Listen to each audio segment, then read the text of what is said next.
Hey everyone, today we're going to be having a quick look inside Wake the Dead.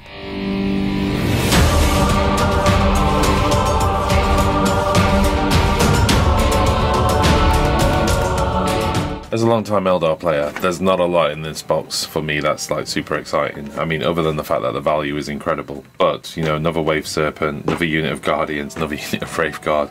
I'm happy with all of that, by the way. I'm happy working on large units of Guardians.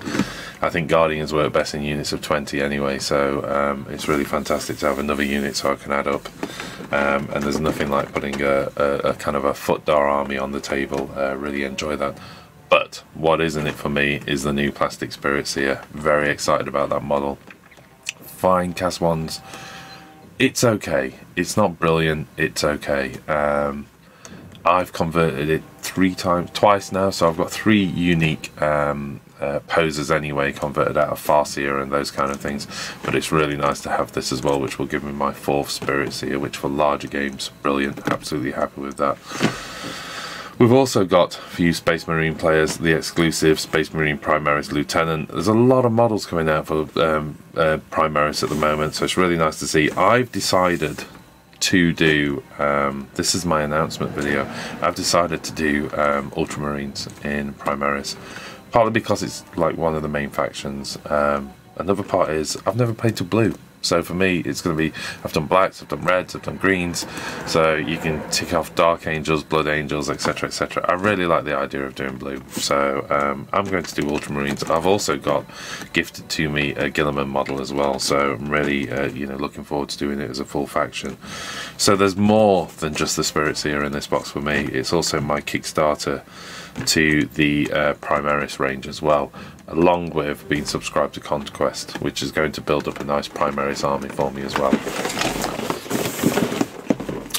But before we go any further, back into the box. A lot of plastic. Okay, so we've got the Primaris sprues. I didn't realise the feet were so posable. Check that out. That's really cool. Not posable, sorry, but the fact that they've got little heels and everything. Is that actually because it fits inside?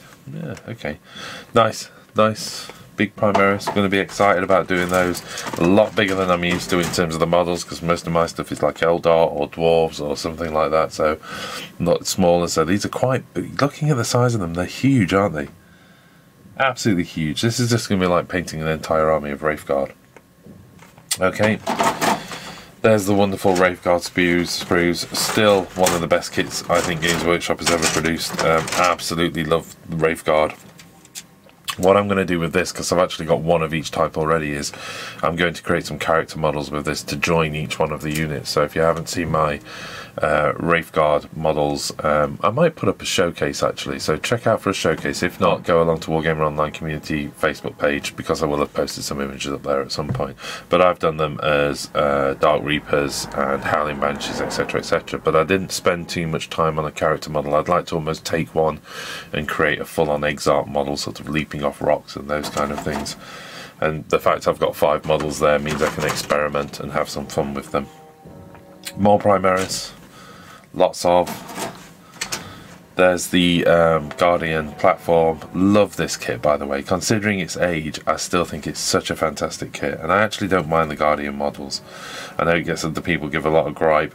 The worst thing about the Guardians is not these guys where it's, you know, the monopose legs.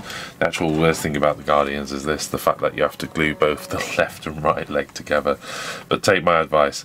Snip them off, clean them up. Yes, you do get some quite extensive mold lines given the age of the kit, particularly on these little accessory pieces as well. They're 50% mold line. Take them off, clean them up, glue the legs, put them to one side, and just let them dry properly, and then just treat it as if it was a kit with legs that were together, because if you try and work quickly with these, you're going to get yourself into a very sorry state. Glue the legs, give them a couple of hours, come back and build the rest of the kit. There's my Guardian advice. Weapons. 2 weapon sprues. Yeah, okay, so that's so you can do the twin ones, of course. What am I talking about?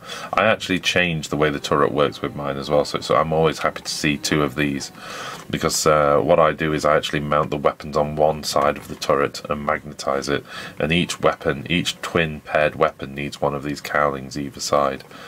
So when I do that, I kind of, each time I build a Wave Serpent, I'm deciding which of the two weapon options I want. At the moment, because I'm Bealtan, the shuriken cannons always get featured, and then I just choose one of the other, either Brightlands, you know, star cannon, etc. If you're an Eldar player, I don't need to tell you anything about that. They're still an amazing kit. Watch out for these though, because I think the mould is getting quite old, and they are having to cake the mould in some kind of mould release. So they're coming back more increasingly as time goes on. They seem to be getting greasier and greasier, so make sure you give these things a proper clean. That's the Wave Serpent sprue, so that gives you the extension to the body, the fins for the shield, and of course the most important thing, the underslung the underslung shuriken cannon. You don't forget that. Okay, here we go. We're going to look at these two separately at the end. Bases. We've got a rule book, and again, this is designed as both a standalone starter game, but also for you to get straight into the game as well. So it's quite nice. Nice to see the Spirit Seer. Any changes? No, nothing I can see, so that's okay. That's cool. Got some updated instructions. Okay, maybe not for the Wave Serpent. Seriously? No. And, you know, Primaris, all your instructions, core rule fold out, and instructions for the Lieutenant. Understandably, because they're unique models, they've got their own little instruction manual. I should imagine there's the same thing for the Spirit Seer. Let's have a look at those two models and we'll call it a day. Oh, there's a bit of my tank. Okay, so here we are. This is the Primaris Lieutenant. Great pose, really like it. Uplifted sword, little fetish thing, little holy relic hanging off the bottom there. Lots of details of this model. Very cool. Okay, let's just have a quick look at the model. Yeah, this is what it's all talking about, all these little rosary beads and a little relic hanging off the bottom. That's fantastic. Laurel around the helmet as well, brilliant. And again, these little bits hanging off the waist. So this is where you're getting your extra bit of detail for the character. It's a great looking model, really good looking model. I can actually see this showing up in a few painting competitions, to be honest, because the pose is actually quite dynamic. I think that's good. Over to the Spirit Seer. Wow, a few parts in here, more than I was expecting. So the lower torso and the cloak billowing around the outside, separate parts. That's good. I don't mind that. I don't mind that. This scary as hell to snip off, so you're just going to have to be really careful and make sure you don't snap those as well. Love the holster for the shuriken pistol. Although interestingly enough, it's really flat, so it's a design of a shuriken pistol I've never seen before, because obviously the shuriken pistols have got that horizontal thing, which they've never really given much consideration to how the hell does that fit in a holster. So there must be another design shuriken pistol out there. It'd be nice to see that actually out of its holster, to see what they're thinking. Love the helmet and the backpack. I've just purchased a photon printer, so I might be experimenting with creating some custom fins for the back of models and things like that. Not for this though, because I think this looks fantastic, but I'm certainly looking forward to being able to create some of my own parts, so some of my own conversion parts. Amazing, great looking kit, really excited about it.